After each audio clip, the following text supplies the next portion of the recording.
To get familiar with animation, nothing is better than playing around with it. So for a light exercise, let's make a GIF animation together. First off, we'll need a tool. The most commonly used software in the industry includes Clip Studio Paint, Toon Boom Harmony, and TV Paint Animation. On this channel, we'll be focusing on Clip Studio Paint. Here are two versions, the Basic Pro and the upgraded X version. For larger projects, you will need the X version because the animation feature in Pro is limited to just 1 second. If you are into drawing comics, note that Pro only supports single-page comics while X supports multi-page projects.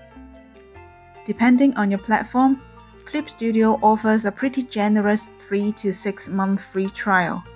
You can download it now and start experimenting without worrying about wasting the trial if you are going on holiday next week.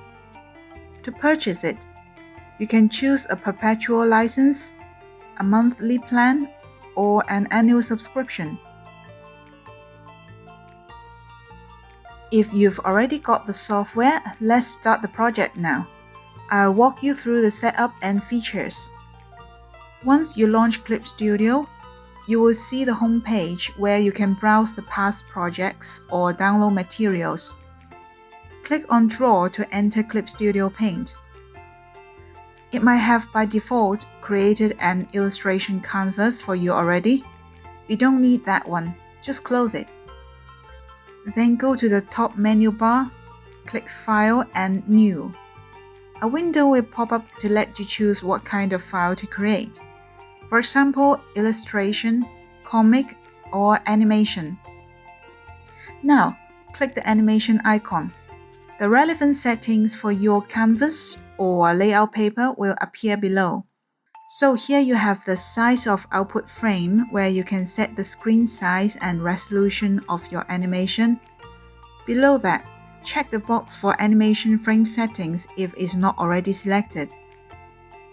The title save area shows a reference frame to make sure you are aware of keeping important contents within so it doesn't get cut off on screens with different ratio. But nowadays it's not as critical.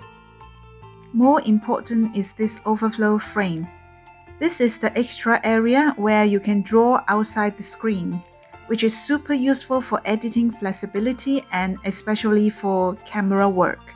For example, camera shakes and pans. The size of the overflow frame can depend on the need of your shot. According to the Association of Japanese Animations, a layout paper is recommended to be in A4 size and with frame standard like this. This is the output frame, with title save frame 90% of its size and overflow frame 110%. The peg hole position is recommended to be 4.125 inches from the output frame center, but all of these are just suggested standards. Animation studios will tweak things based on the production's needs. Usually the studios won't be too troubled by the file settings. Some of them might just set the canvas to A4 size and pop the layout template in the first layer, then start working. But if you're curious about the numbers, here's an example set up from a real production. Since we're just making a simple GIF, we don't need to worry about all these for now. Just create a canvas of any size you like. On the right-hand side, there's a story information section. It's meant for managing big projects, but honestly, I'm not sure how many studios are using it since they all have their own way to manage files. Let's move on to the timeline settings. The only thing you need to adjust are the frame rate and playback time, which means the length of your animation. As we explained in the last video, 24 FPS is the standard frame rate, so let's set it to 24. For playback time, you can input either by number of frames or seconds by choosing from here. Since we are making a GIF, 1 second should be enough. Leave everything else as it is and click OK. Congratulations! You just created a new file. So that's it for part 1. In the next video, we'll explore the animation panel and start drawing keyframes.